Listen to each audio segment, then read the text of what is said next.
Donc pour nous parler de ce sujet qui, je suis sûre, va toutes vous passionner, je vous demande d'accueillir une serial entrepreneuse, on dit ça comme ça. Elle a montré pas moins de 4 boîtes, elle a investi dans plus de 20 startups. Elle a été au conseil d'administration du groupe Renault et aujourd'hui elle accompagne aussi des indépendants, des TPE, des entrepreneurs qui veulent vendre et savoir se vendre. Je vous demande d'accueillir Catherine Barba.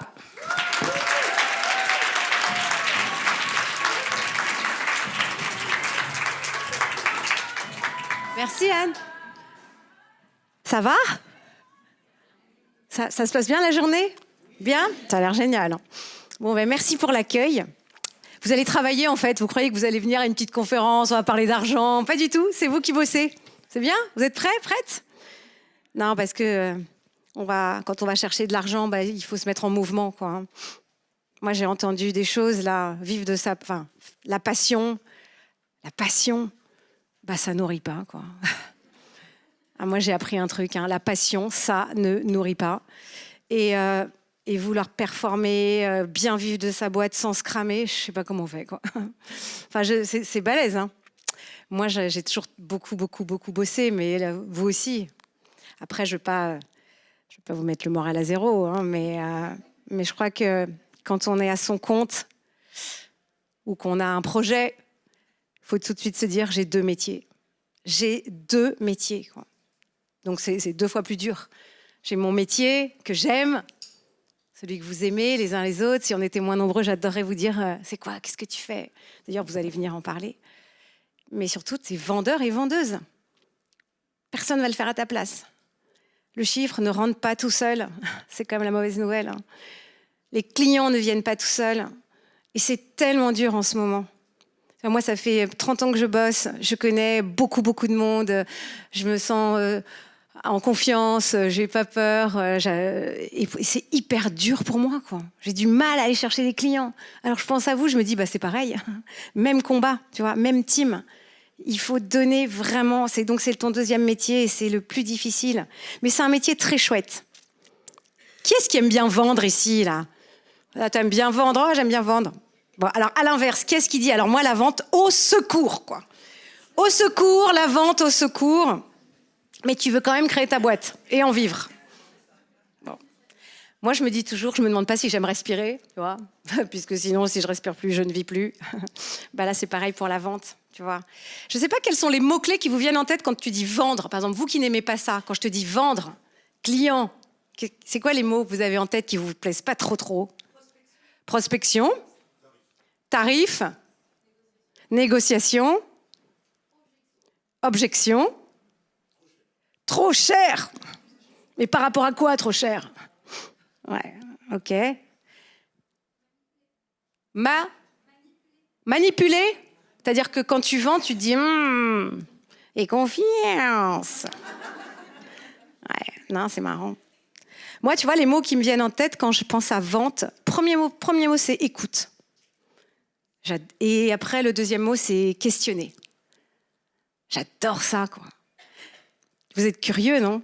Vous êtes des gens curieux dans la vie en général ? T'aimes bien apprendre, t'aimes bien progresser, t'aimes bien grandir, t'aimes découvrir, explorer. Bah, t'aimes vendre. C'est ça, la vente, pour moi. C'est vraiment... J'adore quand je veux écouter quelqu'un. La seule question que je lui pose, c'est de quoi vous avez besoin ? De quoi vous avez besoin ? Ça commence par ça, hein, la vente. De quoi tu as besoin ? Et moi, j'écoute ton besoin. J'écoute et je demande. Mais je ne vais pas vous parler comme ça de façon théorique de la vente. Ça n'a pas d'intérêt. J'ai envie de vous mettre en situation. On ne va pas parler de prospection, de réseau, de négo, de tout ça, parce que ça, pour moi, c'est la partie en fait la plus facile. Ce qui est difficile, c'est d'avoir un socle hyper solide, hyper robuste, qui fait la différence, qui vous ressemble, et qui fait qu'une fois que ce socle est bien stable, planté sur le roc, alors vous allez pouvoir aller chercher des clients. Et moi, ce que je vois souvent chez Envie, l'école de vente que j'ai créée il y a 3 ans, c'est ma 4e boîte, tu le disais, Anne. Moi, je m'arrête jamais, en fait, hein. Je suis tombée dans l'énergie quand j'étais petite, je sais pas d'où ça vient. C'est épuisant, pour les autres en tout cas. Mais moi, je vois beaucoup d'entrepreneurs qui viennent, qui soit sont au tout début, soit ont déjà leur projet, et qui sont là en train de vouloir dire « Moi, je veux être visible, je veux communiquer, je veux prospecter. » Mais si je tire un peu la pelote et que je regarde le socle, bah, il est faible, il fait pas envie, il rassure pas, il est pas distinctif. Alors, je sais pas comment tu vas aller chercher des clients. Donc, moi, ce que je vous propose pendant le quart d'heure qu'on va passer ensemble, ça va passer vite, hein, mais on se reverra, j'espère, c'est que je voudrais vous dire les 3 choses qui se font un socle ultra solide. Tu es sur tes 3 jambes de ton tabouret et quand tu as bien bossé ça, alors tu peux foncer aller chercher les clients avec les dents. Et si t'aimes pas, on le fera ensemble. Mais le socle, il n'y a que toi qui peux le faire. Alors, je vous dis la base de la base. Et ce que je vous propose, une fois que je vous ai dit un peu comme ça en théorie, c'est que quelqu'un parmi vous, qu'on va applaudir à tout rompre, vienne et puis dise pour lui, pour elle, comment ça se passe. OK ? Allez, c'est parti. Je vous sens hyper enthousiaste à l'idée de venir sur scène. Ouh là là ! La première chose, moi, que je crois, si tu veux bien commencer, hein, dans le bon ordre, il faut que tu te dises à qui je vends quelque chose. C'est qui ma cible ? Ma cible. À qui je m'adresse ? Je vois tellement de gens qui s'adressent à des cibles qui n'ont pas d'argent. C'est bête, ça. Et les particuliers ? Les particuliers, c'est pas facile, hein. Parce que, on est quand même dans un contexte où les contraintes budgétaires sont énormes. Et puis les particuliers, il faut aller les chercher. Je ne sais pas si vous êtes des spécialistes de l'acquisition client à coût zéro, mais si vous ne savez pas faire du marketing digital à coût zéro, ou si je ne sais pas comment vous allez les chercher, un par un comme ça, d'abord c'est épuisant, et s'ils n'ont pas d'argent, ça va être compliqué, quoi. La cible, il faut choisir, pardon, hein, c'est d'une trivialité inouïe ce que je vous dis, mais je vois tellement de gens qui font ça. Il faut prendre une cible qui a des sous, tu vois ? Pensez à ce que vous savez super bien faire, les uns les autres, et tu te dis, ça là, qui a de l'argent qui peut me l'acheter ? Vous allez passer, par exemple, 3 heures à bosser sur un prospect, à préparer un truc, à le rencontrer, à vous échiner, à envoyer des messages sans réponse et encore sans réponse. Mais autant le faire pour quelqu'un qui va vous donner 30 000 euros que 300, quoi. C'est la même énergie, hein. Donc voilà, j'insiste là-dessus. Dites-vous bien à qui je m'adresse. Cette cible-là a-t-elle de l'argent ? Si c'est non, c'est pas grave, il faut changer. Mais il faut pas continuer, il faut pas s'acharner. Vous allez vous épuiser et la passion, ça nourrira pas, quoi. Pardon, hein. Je veux pas casser vos rêves, mais c'est vraiment important. Après, l'autre chose, c'est mais ces cibles-là, qu'est-ce que je connais d'elles ? Moi, je vois tellement de touristes de l'entrepreneuriat, pardon, mais c'est horrible. Je sais à peu près, mais qu'est-ce que tu sais de ta cible ? Moi, le truc qui m'excite, qui me fait plaisir, qui me parle au cœur, c'est quand vous me parlez de votre cible, mais vous êtes spécialiste mondial de cette cible. Moi, je travaille pour des DRH de grands groupes, personne ne connaît ces gens-là mieux qu'eux. Moi, je travaille pour des patrons de PME, personne ne les connaît mieux qu'eux. Je connais les indépendants comme personne. En fait, comment tu fais pour connaître ta cible mieux que quiconque ? Comment vous faites ? Bah ouais, super. Tu l'interroges. Je vois tellement peu d'entrepreneurs qui vont au contact de leurs clients. C'est pas un sport en chambre, hein, l'entrepreneuriat. C'est pas un truc, une vue de l'esprit hyper gazeuse. C'est tu te frottes au réel. Et c'est pas toujours agréable, hein. Mais moi, quand j'ai lancé Envie, donc il y a 3 ans, j'avais fait 30 ans dans la tech, start-up. J'ai dilapidé mon patrimoine dans les start-up, investi dans plein de trucs qui n'ont pas marché, c'est pas grave. Et à un moment donné, je me suis dit, mais moi, ce qui m'intéresse, c'est pas les gens qui rêvent leur vie à lever l'argent des autres. Moi, je veux des gens qui vont lever des clients. Moi, je veux aller au contact des gens qui, justement, veulent vivre de leur passion, mais qui vont chercher des sous aussi. Et donc, j'ai regardé les indépendants. Je me suis dit, je vais leur créer une école de vente. Et un jour, je sais pas, j'étais invitée à c'était une vidéo, et à la fin de la vidéo, je dis tiens, si jamais vous avez créé votre boîte à votre compte, ou bien si vous pensez le faire, faites-moi signe, j'ai des questions pour vous. J'ai reçu 500 réponses. Oh là là, qu'est-ce que je vais faire de ça ? Je me suis dit ok, c'est bon. C'était en 2021, Covid et tout. Bon, allez, hop, je fais des groupes de Zoom de 10, donc 50 groupes, je te dis pas, j'adore ma vie, ça n'en finissait plus, quoi. Et je fais des questions. Quand tu t'es mis à ton compte, quand tu t'es mise à ton compte, qu'est-ce que tu voulais faire ? Qu'est-ce qui te manquait ? Qu'est-ce que tu aurais aimé avoir ? Qu'est-ce que tu aurais aimé qu'on te conseille ? Et ça, j'ai fait ça pendant 1, 2, 3, 10, 15 groupes. Bon, au bout du 15e, c'était tout le temps la même chose. J'avais noté tout ce que me disaient mes cibles. Ça, c'est hyper important. Quand tu parles à quelqu'un de ta cible, tu chopes la phrase et hop, tu la remets dans ton argumentaire de vente. Tu ne parles qu'avec les mots des autres, quoi. T'es caméléon, en fait, hein. Et donc, au bout de 15, je me suis dit, oh purée, il en reste 35, ça va être super. Je vais mourir, mais je les ai quand même finis. Et à la fin, je me suis dit, voilà, j'ai vraiment compris ma cible. Et ce travail, je ne l'ai pas fait seulement il y a 3-4 ans. Je le refais tous les ans, quoi. Voilà. Et j'adore. Tiens, on peut faire un point là, on se voit. C'est quoi tes priorités pour 2026 ? Alors, vous qui avez déjà vos boîtes ou qui allez en avoir une, je vous implore, avant la fin de l'année, vous faites un tour de piste et vous avez le top 10 des besoins de vos cibles. Vous les connaissez, quoi. Vous connaissez de quoi ces gens ont besoin. Vous connaissez voilà, plein de choses dessus. Et alors, le truc, ce qui n'est pas une bonne nouvelle non plus, c'est que les besoins, il y en a souvent beaucoup, tu vois. Je sais pas, quand je te dis indépendant, tu as besoin de pas être seul, tu as besoin d'apprendre à chercher des clients, tu as besoin d'être plus visible. Enfin, je peux te citer pas mal de besoins et vous les connaissez mieux que moi. Mais ce qui est important, c'est que tu sois sur le top 3, sur le podium des besoins. Parce que si le besoin auquel tu réponds, il est en bas de la pile, je te dis pas ton cycle de vente, comment il va être long, quoi. Entre le premier contact, d'abord, tu n'as pas de réponse en général. Tu envoies un message, personne ne répond. Mais ça, c'est normal. Hein. Ensuite, le deuxième, le troisième, je ne sais pas par quel miracle, hop, tu obtiens un rendez-vous et tu vends ton truc et tu es super content et tout d'un coup, tu fais une proposition et tu attends et tu relances. Puis après, on te dit non, mais recontactez-moi plutôt au premier semestre 2026. Ah oui, d'accord. Et toi, tu y croyais à mort et ça ne rentre pas et c'est horrible. Hein. Ça fait des nuits blanches, ça. Hein. Je ne suis pas toute seule à vivre ça. Hein. Ça veut dire que peut-être que ce à quoi tu réponds, c'est pas sur le top de la pile. Donc, comment tu fais pour connaître les besoins de tes clients, mais surtout les besoins prioritaires? C'est dingue. Donc ça, moi, je voudrais vous dire, j'ai besoin... Enfin, c'est ce qu'on fait chez Envie. Quand quelqu'un vient me dire, moi, je veux vivre de ma boîte et je veux avoir plus de sous, plus de cash, comme tu disais, Anne, je dis, parle-moi de ta cible. C'est qui? Et dis-moi en une phrase ultra simple de quoi elle a besoin. Et c'est là que mes yeux se portent vers vous. Et je me dis, qui voudrait venir sur scène? Très simplement, et on est entre nous, hein, on va s'encourager à mort. Et pour dire, voilà, bonjour, moi, ma cible, ce sont... Et tu me donnes pas mal d'infos, tu vois, que je sens que tu connais bien ton sujet. Et tu dis, ces gens-là, voilà de quoi ils ont besoin. Parce qu'une boîte qui marche, c'est une boîte qui répond aux besoins de ses clients mieux que ses concurrents. C'est ça qui marche. Donc, si tu veux que ça fonctionne, il faut juste que tu sois capable. C'est très simple ce que je vous dis, mais je vous jure, c'est pas très largement maîtrisé. Donc, juste, voilà, moi, je m'adresse à telle cible, ou j'ambitionne de m'adresser à telle cible, et voilà ce que j'ai compris de ces besoins qui l'empêchent de dormir la nuit, quoi. Et c'est là que tu me dis, oui, mais moi, je vends des boucles d'oreilles. Alors, tu as besoin de quoi exactement ? Donc là, on est sur une cible B2C et on est sur une cible de plaisir versus besoin. Ça, je ne dis pas que ça ne marchera pas, mais ça va être plus long. Donc si tu es sur une cible de désir et pas de besoin, il faut que ton compte en banque ne soit pas à 0. Parce que s'il est à 0, je ne sais pas comment tu vas payer ton loyer et tous les autres trucs. Tu vas peut-être réussir à faire rentrer de l'argent si tu as le truc dans les tripes, si c'est ton histoire, si vraiment c'est ton truc, tu ne peux pas faire autrement. Mais il faut savoir combien tu as pour pouvoir venir, quoi. Ouais. Allez, tu t'es prête? Tu veux venir? Allez, on t'applaudit, on t'ovationne. Faut venir. C'est courageux. Tu vois, c'est ça qu'on fait dans mon école, Envie. On n'arrête pas de s'entraîner.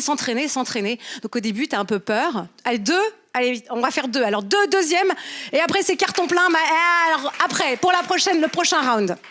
Venez, parce qu'après, c'est comme les chansons, ça monte en difficulté. Après, il n'y a plus de micro. Après, il n'y a plus de micro en plus. Alors, ton prénom? Edmond et Camille. On les applaudit encore parce que quand même, trop bien. Allez, Edmond et Camille. Moi, je sors de scène, je vous écoute. Donc, c'est simple, hein. Tu dis, tu dis où t'en es dans ton job et tu dis, voilà ma cible et voilà ce dont elle a besoin. Et nous, on va essayer, on va te dire si on a compris, en fait. Enfin, si on trouve ça clair. On va essayer. Allez, c'est sûr. Bonjour à tous, je m'appelle Edmond Chiesa et je suis cofondatrice en fait de Tekenzu. Tekenzu, c'est une solution logicielle donc qui permet d'entraîner, évaluer, de faire progresser des apprenants. Alors en fait, j'adore, mais en fait, c'est pas la question. Alors la question. Non, mais tu vois, pardon, mais en fait, je m'adresse aux entreprises. Pardon, mais tu vois, c'est le truc typique, c'est que en fait, on est tellement habitué à venir dire ce qu'on fait qu'on ne prend pas le truc au début. En fait, je vous jure, c'est tellement... T'as raison. En plus, on se connaît depuis longtemps. Je veux dire, tu sais que c'est important de changer, de se remettre en question. Hyper important. Donc là, tu dis, la prochaine fois que tu feras un pitch, tu diras pas « on fait une appli on fait du... » Non, c'est à qui tu t'adresses et quel est son besoin. Pardon, alors on s'adresse. Je me tais après. Mais j'ai choisi d'être un exemple entre guillemets. Allez, on recommence. Attends, on l'a applaudi, Edmond, parce que c'est pas facile, quoi. Ah mais j'aime les chocottes. Non, bah non. Ouais, si. Je te jure, ça va bien se passer. Ah, déjà, tu vois, si on le fait entre nous, t'as les chocottes une fois, tu le referas 2, 3, 4, 5. Après, quand tu vas aller voir tes prospects, je peux te dire ça va être frisou, quoi. Alors, j'ai déjà des prospects. Et depuis hier soir, j'ai un premier client. Donc, mais alors ça cool. s'applaudit aussi, ça. Wouhou! Alors, c'est qui tes prospects, Edmond? Alors, mes prospects, ce sont... j'ai 2 verticales.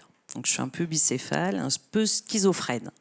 D'une part, en fait, les directions de la formation. Donc, ça va être des ingénieurs pédagogiques, des responsables de la formation, des responsables de la pédagogie dans les entreprises de plus de 200 personnes. Voilà. Et par ailleurs, des entreprises, en fait, et des DRH ou des assistants de recrutement ou des personnes responsables de recrutement. Et là, il s'agit, en fait, de leur proposer d'évaluer. Attends, redis-moi pour chacune. Alors c'est clair, vous avez compris, il y a les formateurs d'un côté, puis plutôt des DRH recrutement de l'autre. C'est ça que j'ai compris. Exactement. Tu peux juste formuler en une phrase. Ça, c'est juste l'exercice de maintenant. D'accord. Le besoin, ces gens-là, ils ont besoin de quoi aujourd'hui? Besoin auquel toi tu réponds mieux que quiconque. Et l'autre cible, elle a besoin de quoi? Tu vois? Alors, sur la partie formation, ils ont besoin, en fait, de faire adhérer les salariés à de nouvelles formations. Donc, ça peut être de l'onboarding, ça peut être sur le produit, ça peut être sur les savoirs. Ça, c'est une verticale. Donc, réglementaire, les process, les procédures. Les responsables formation, ils ont besoin d'aligner les savoirs. D'aligner les savoirs, redis-le autrement, ils ont besoin de tous les salariés. Ils ont besoin de les faire adhérer, en fait, je sais pas, un nouveau produit ou de connaître mieux le RGPD. Donc les former sur une nouvelle réglementation ou par exemple. Voilà, pour que tout le monde ait une culture commune, pour que tout le monde travaille mieux ensemble. Ouais, on peut le dire comme ça. Très bien. En fait, je te dis ça parce que moi, je tire toujours le fil. C'est quoi la finalité? En fait, tu devrais leur demander à eux. Tu vois, j'aime bien parce que quand je t'écoute, je dis mais ça sert à quoi d'avoir une formation T'exagères là. Non, mais c'est pas ça. Mais je te donne un autre exemple. Si quelqu'un me dit bah moi je fais du bien-être en entreprise, c'est super, mais c'est en vue de quoi? C'est quoi la finalité? Non, mais c'est ça. Le endgame. En fait, je te dis ça parce que moi. Alors déjà, tu as la rétention des talents. D'accord. Bah voilà, ça c'est un bon sujet. Ouais. Le besoin auquel tu réponds, alors, c'est retenir les talents. Retenir les talents, mais c'est pas que. Aujourd'hui, en fait, dans l'entreprise, il y a beaucoup de choses à savoir. Donc, tout évolue. Et en fait, il faut maintenir les salariés dans un niveau d'excellence pour l'entreprise. Bien sûr. Dans leur connaissance métier. Donc, ça, c'est une verticale. Chouette. Et l'autre verticale, c'est de se dire, aujourd'hui, on est tous employables, on est tous différents. Et pourtant, on envoie un CV où, pour se démarquer, c'est quand même chaud patate. Et moi qui suis autodidacte, je peux que me distinguer par mon savoir-être, sincèrement. Donc du coup, mon application permet à tout le monde de s'entraîner sur l'annonce qu'il veut avec son CV et du coup de faire remonter à une entreprise tous ses soft skills. Super, voilà. Bah c'est super, on applaudit Edmond, bravo. Je te dirai après un petit truc, mais bravo, c'est courageux. Donc tu as 2 cibles et tu es capable de formuler simplement le besoin de chacune. Et toi, Camille? Je m'appelle Camille, donc je suis conseillère en gestion de patrimoine. Je me suis lancée au début de l'année, donc il n'y a pas d'innovation, mais je m'explique un peu pourquoi. Pour moi, c'est un petit challenge. J'étais dans la gestion de patrimoine dans un family office aux États-Unis pour plus de 15 années. Donc, j'ai géré grande famille, l'accompagner dans la défiscalisation, gestion de portefeuille, etc. Okay. Et je suis venue en France, ça fait 4 ans, pour accompagner mon conjoint, il est français. Et là, j'ai découvert un grand besoin dans la gestion de patrimoine. Mais c'est qui ta cible?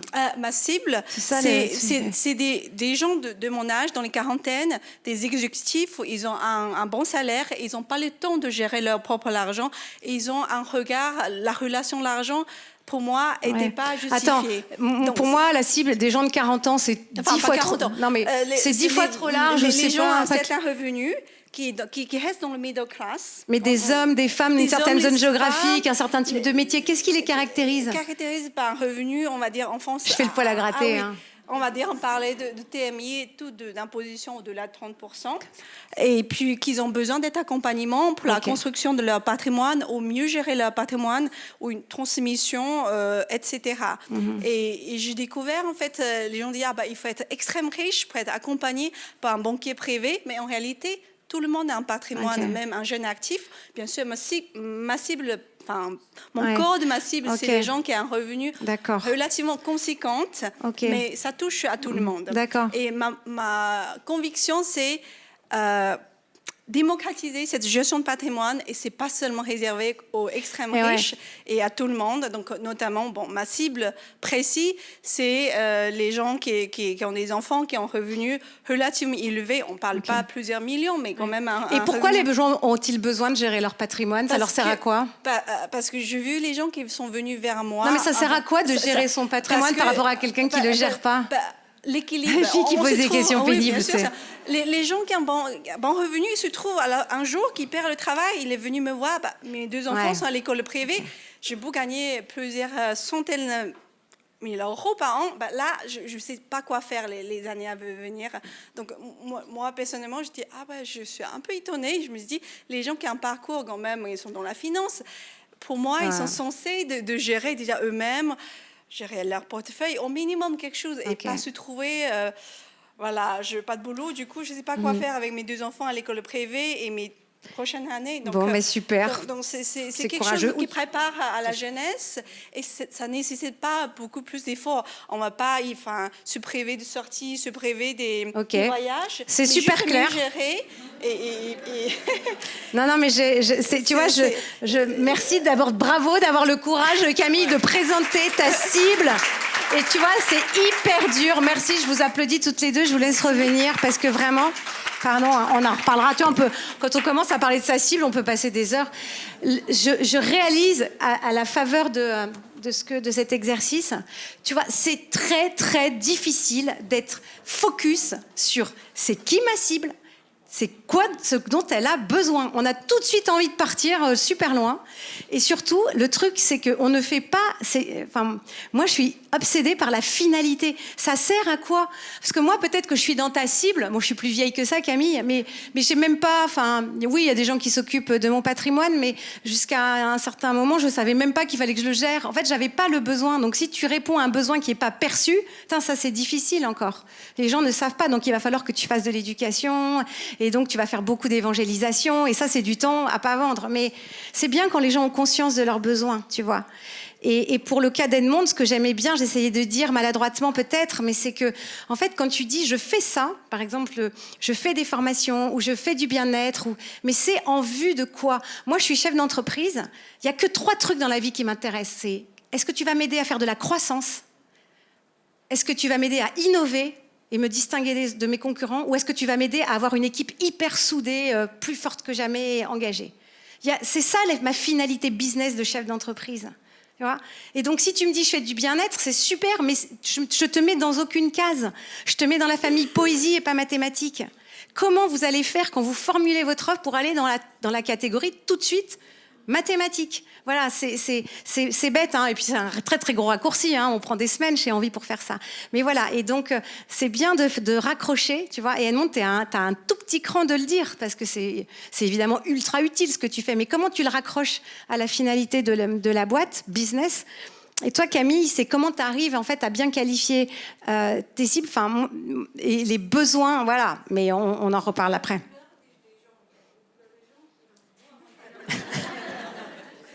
En plus, c'est hyper dur en français. Hein. Vraiment, tu as double mérite. Bravo. Donc ça, je vous quitte avec ça. On a fini en plus, là. Hein, voilà. Donc, attends, on n'a fait qu'un truc, mais je vous aurais parlé de votre offre. Je vous en parle 2 minutes, parce qu'une fois que tu as bien identifié ton besoin, ta cible, ce que moi, j'ai besoin de comprendre, et c'est ça que je vous aurais demandé sur scène, si on avait eu un peu plus de temps, c'est que tu viennes m'expliquer, en réponse à ce besoin, toi, et c'est pas ton offre en détail, et tu détailles, et c'est le catalogue de ce que tu fais, c'est... Quel est le bénéfice que tu apportes à quelqu'un? Quel est le bénéfice unique que j'ai à te donner mes sous? Moi, j'ai envie de le comprendre tout de suite. Quel est mon bénéfice quand tu viens me vendre quelque chose? Donc après, je comprendrai, j'irai peut-être plus loin sur ce que tu vends, je rentrerai dans le détail de ta méthode, de ton offre, de ton produit, de ton service. Mais parle-moi de ton bénéfice. Qu'est-ce que tu m'apportes, tu vois, par rapport à moi, mes problématiques de chef d'entreprise, c'est ma croissance, l'engagement ou l'innovation. Et puis surtout, qu'est-ce qui est unique? J'aime bien comprendre. Pourquoi toi, tu vois? Il y a des gens qui me disent, mais parce que j'adore. Bah ouais, super, mais est-ce que ça fait de toi la meilleure personne pour le faire? En fait, j'ai besoin de comprendre en 30 secondes pourquoi c'est toi la bonne personne pour vendre ça. Tu vois? Et cette exigence qui est la mienne, et en plus, je vous la partage avec beaucoup de bienveillance, et je sais que c'est difficile, mais vraiment, je vous enjoins à avoir une extrême exigence intellectuelle dans tout ça. Parce que si vous êtes juste approximatif, ça ne marchera pas. Ma cible, je la connais mieux que quiconque. Son besoin, je le formule mieux que quiconque. Je sais que c'est une priorité. De toute façon, je suis tout le temps en train d'interroger ma cible. Et ensuite, mon offre, oui, elle est unique. Oui, les bénéfices que j'ai sont uniques. Et oui, je suis la bonne personne pour le faire. Quand tu arrives à faire ça, c'est ça que j'appelle le socle. Alors, bon, après, il y avait aussi le sujet du prix, mais ça demande quand même un peu de boulot. Parce que tu peux avoir la bonne offre, la bonne cible, mais pas au bon prix. Mais quand tu as ça qui est calé, alors tu peux aller chercher des clients et aller faire de la prospection et Joby Joba sur les réseaux sociaux. Et, tu vois, mais il faut avant repartir sur ses fondamentaux. Et ceux et celles parmi vous qui allez cartonner demain, je vous jure, c'est parce que vous aurez pris avec une extrême rigueur, une extrême discipline, le temps de faire ça. Et voilà, si vous avez besoin d'aide pour le faire, évidemment, je suis là. Mais vous avez vu, c'est pas la joie de le faire avec moi. Vous me détestez, mais après c'est pour votre bien. C'est ce que je disais à ma fille quand elle était petite. Voilà. Bon, en tout cas, merci. Je vous souhaite plein de succès, plein de bon travail. Ouais. Et moi, j'ai confiance en vous. Merci Catherine.